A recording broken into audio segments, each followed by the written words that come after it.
One day, I found myself in a situation I could have never imagined. It all started when I took my husband to the doctor for a regular checkup. What was supposed to be a routine visit turned my world upside down. Dr. Lawrence, with a grave expression, shared some shocking news about my husband. The severity in his eyes told me this was no joke. I felt a wave of panic and disbelief wash over me. My husband, who I had cared for through his illness, was now a source of fear and concern. Dr. Lawrence urged me to consider my safety, suggesting I might need to distance myself from my husband. His words left me feeling overwhelmed and scared. My name is Betty Friedan, and I'm a 50-year-old who has dedicated 10 years to working at a leading pharmaceutical company. That place has become my second home, offering comfort and a sense of belonging. Despite my age, I've continued to work full-time, earning the respect and admiration of my colleagues. Not many people my age are still working as I do, but I've never minded. My dedication to my job was partly because I remained single until 4 years ago. My manager, Gerald, and I shared a close bond, partly because we were both single. He once jokingly asked if I was ever going to get married, a comment that could have been taken the wrong way, but I knew it was all in good humor. Around that time, I was secretly seeing Richard, who would later become my husband. Richard was a bit older, previously married and divorced, and like me, wasn't interested in having children. We met through a marriage consultation service, seeking companionship for our later years. Choosing to keep our relationship private, we didn't share our plans with anyone, even as our manager made light-hearted jabs about marriage. Eventually, Richard and I tied the knot quietly, without a ceremony, simply signing the necessary paperwork at City Hall. The simplicity of the process surprised me, but I was excited for our future together. But now, faced with Dr. Lawrence's alarming advice, I was forced to reassess everything. My feelings of compassion for my sick husband were now tangled with fear and uncertainty. Dr. Lawrence's words echoed in my mind, urging me to take action for my own safety. As I stood there trying to process the situation, I realized I needed to make a decision, and fast. The life I had known and the future I had envisioned were suddenly on uncertain ground. I'm L.A., and my husband Richard works at a factory. To be honest, I earn more than he does. Richard started his job there right after finishing high school. As for me, I grew up in an orphanage and always dreamt of being independent. That's why I didn't want to quit my job at the pharmaceutical company, even after we got married. I loved my job too much. When Richard and I tied the knot, I immediately told my manager, Gerald, about it. He congratulated me, but I could tell he had mixed feelings. Maybe he felt a bit lonely because I, his buddy in singleness, got married first. I tried teasing him about it, but he brushed it off, so I let the matter drop. Despite Gerald's reaction, I was over the moon about starting a new chapter with Richard.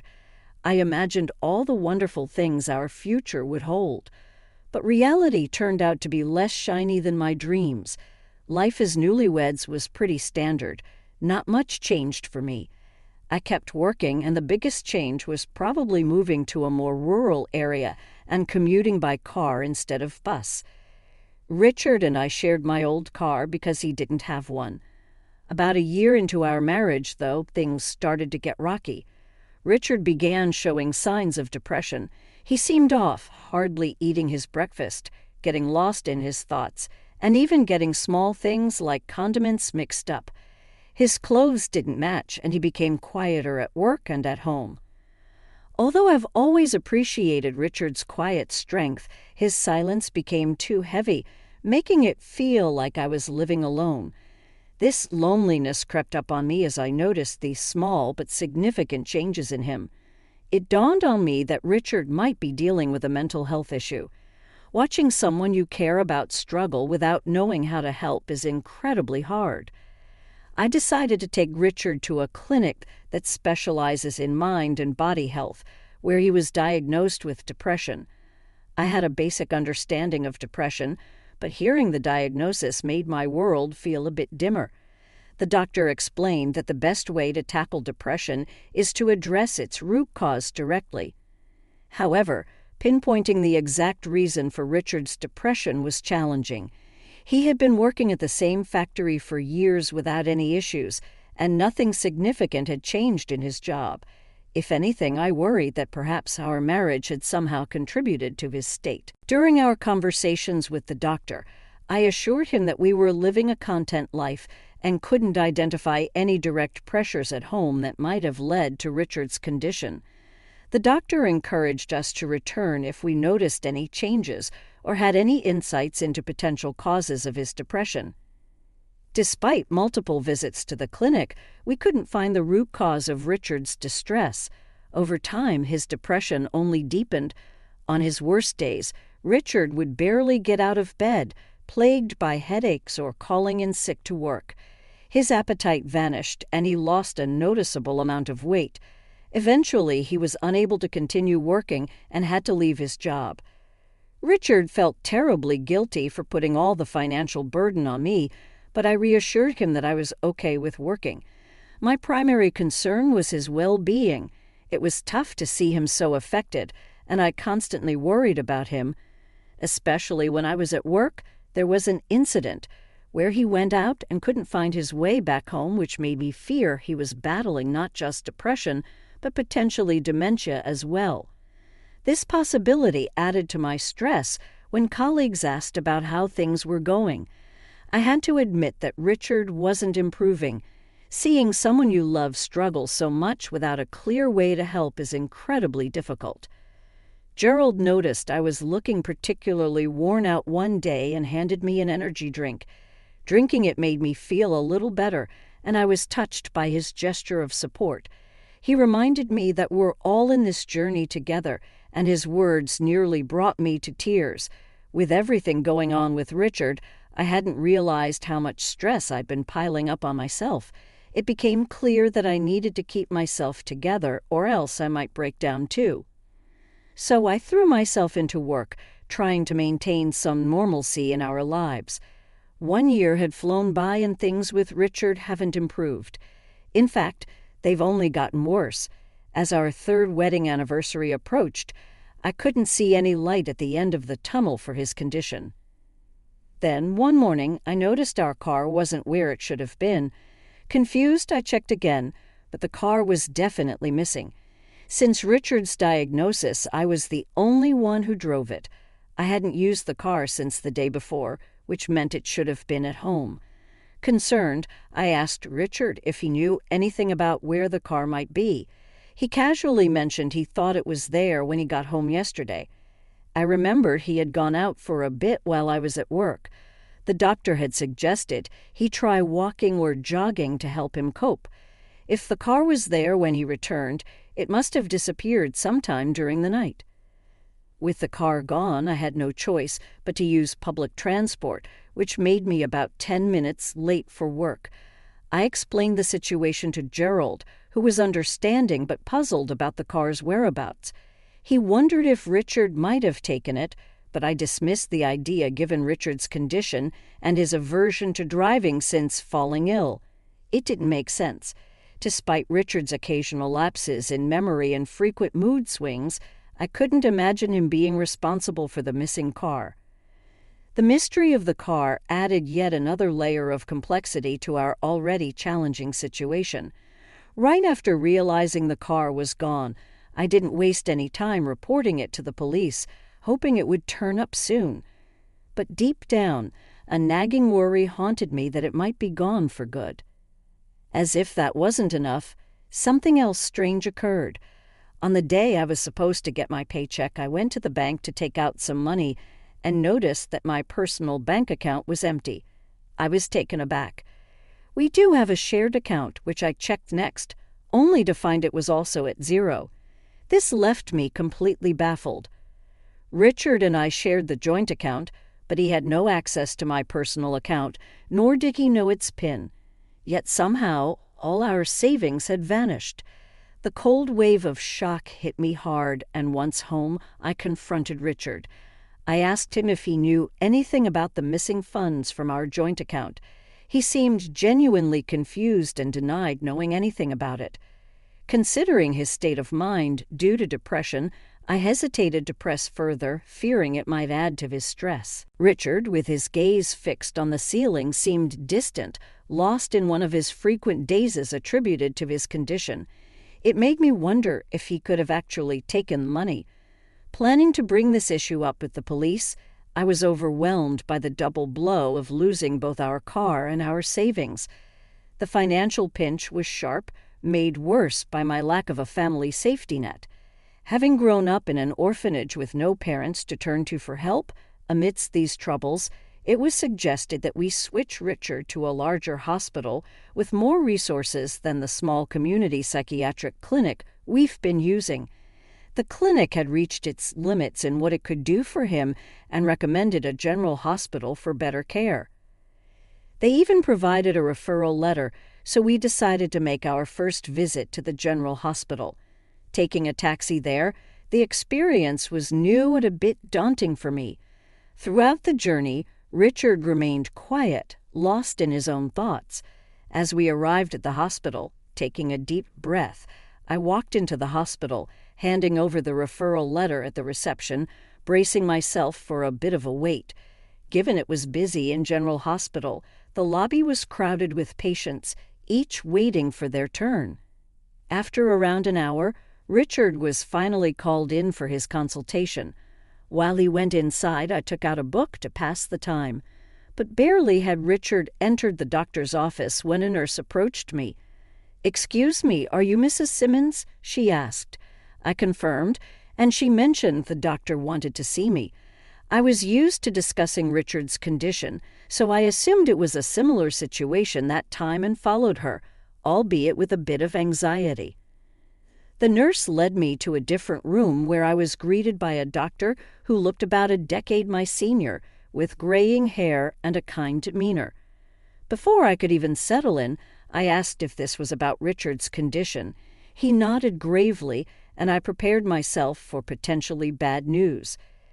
The doctor's next words took me completely by surprise, however. He urged me to distance myself from my husband, revealing that Richard had been arrested for fraud 10 years ago. My mind spun with confusion. Why was this coming up now during a routine medical visit? The doctor explained his suspicions about Richard's depression, suggesting that he might be pretending. He recounted recognizing Richard from a surgery 10 years ago, where he had treated a deep cut on Richard's leg. The revelation was jarring. Here I was, thinking we were addressing Richard's mental health, only to discover his hidden past and a possible deception about his current state. This unexpected turn of events left me reeling, trying to reconcile the caring husband I knew with the person the doctor described. When the doctor mentioned recognizing a large scar on Richard's right leg, everything started to make sense. I knew of the scar but never knew its origin, as Richard had never mentioned it. Learning that the doctor before me was the one who had treated Richard's injury years ago felt like an unbelievable twist of fate. The story unfolded further when the doctor revealed that Richard had injured himself during a dispute with his former wife, a dispute that arose because he had swindled her. He had stolen her luxury items and money. Shockingly, he had also feigned dementia during that time, manipulating his wife into lowering her guard before committing the fraud. This pattern of pretending to be ill to facilitate his deceit was appalling. Hearing about Richard's criminal past and his arrest was staggering. I hadn't looked into Richard's background before marrying him. Being alone most of my life, I was just happy to find someone willing to be my partner. The doctor's stern warning that Richard could be a danger to me sent chills down my spine. There was a seriousness in his tone that made it clear this was no laughing matter. The realization hit me hard. I had been deceived. In the days that followed, I struggled to act normal around Richard while secretly planning my next steps. I decided to set up surveillance cameras around our home to watch Richard's activities when I wasn't there. About a week later, I noticed a missing watch and bag. Reviewing the camera footage, I saw Richard leave the house with them and return later with a wad of cash, looking suspiciously pleased with himself. His demeanor did not match that of someone suffering from depression. This footage confirmed my worst fears. Richard was behind the theft of my belongings, the car, and our savings. Facing the hard evidence of his deceit was crushing. Richard had lied to and manipulated me, betraying the trust I had placed in him. It was clear that I needed to take significant action against someone who had pretended to be vulnerable and in need of care only to exploit my compassion and generosity. The realization that Richard had betrayed my trust was unbearable. I had dedicated my life to working and caring for what I thought was a sick partner. A divorce felt too insignificant a response to the depth of deception I had endured. It was clear we needed to part ways, but I wanted more than just a separation. I wanted Richard to truly understand the gravity of his actions and to make amends for the harm he had caused. With a heavy heart and tears threatening to spill, I gathered the divorce papers and meticulously filled them out with all the necessary details. The following day, pretending everything was normal, I informed Richard I'd be stepping out briefly. I had already taken a day off from work, explaining the urgency of my situation to my employer, who had agreed to my sudden leave. At the police station, I presented my case, showing the officers the footage I had captured of Richard's deceit. Initially, they were hesitant to proceed based solely on the video. However, after verifying with the pawn shop where Richard had sold the stolen items and locating my car being sold as a used vehicle, the evidence against him began to mount. It was also confirmed that he had unlawfully accessed my bank accounts, and suspicions about his feigned depression were raised.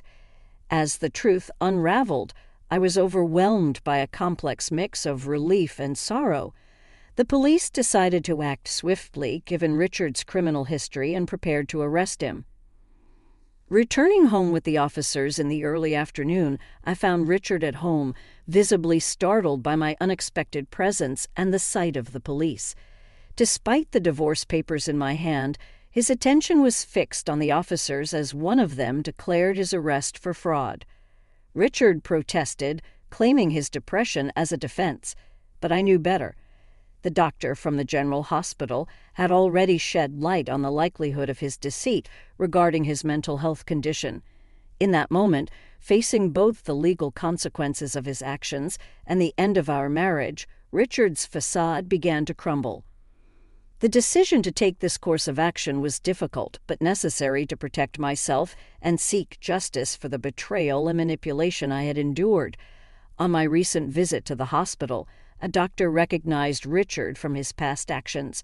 He shared that Richard had once feigned dementia to trick his former wife and expressed doubts about Richard's current claims of depression. Despite these serious accusations, Richard remained unshaken in front of the police, dismissively denying everything. It was as if his history of deceit had prepared him for this moment, showing no sign of guilt or remorse. Richard challenged us, demanding proof of his fraudulent actions.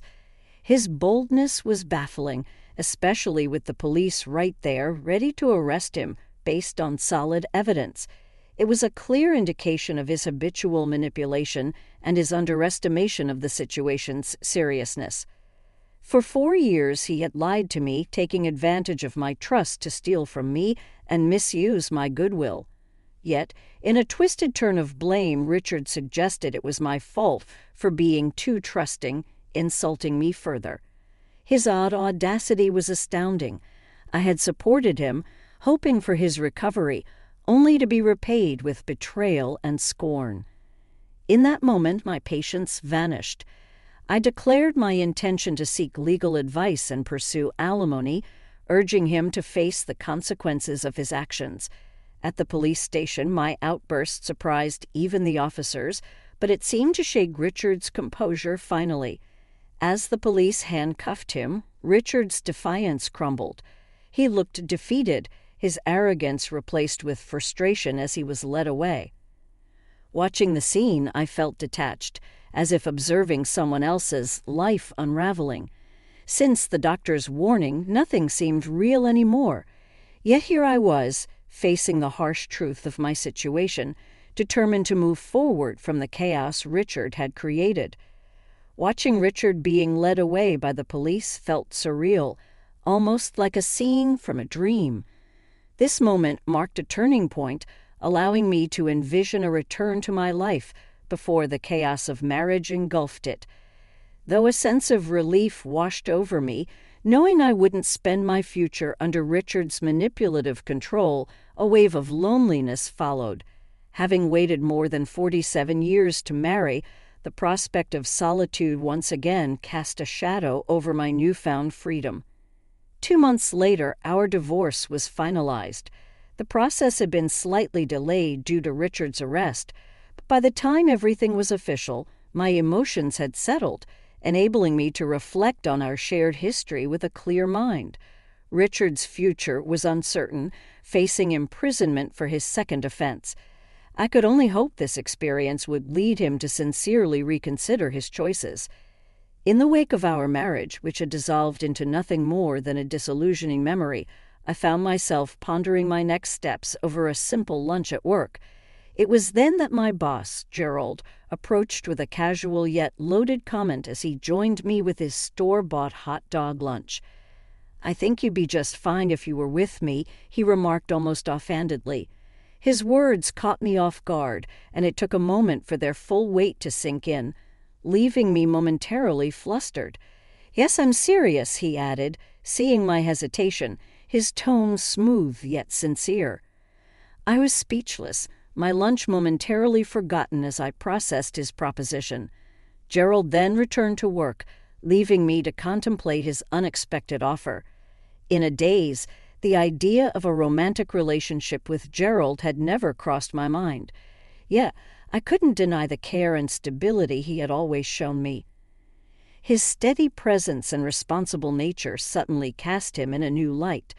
Despite my initial reaction to evaluate such matters as I continued eating, the seeds of possibility Gerald had planted began to take root, suggesting a future I hadn't dared to imagine until now. The thought of inviting Gerald out for a meal after work sparked a warmth within me, kindling a sense of hope for the future.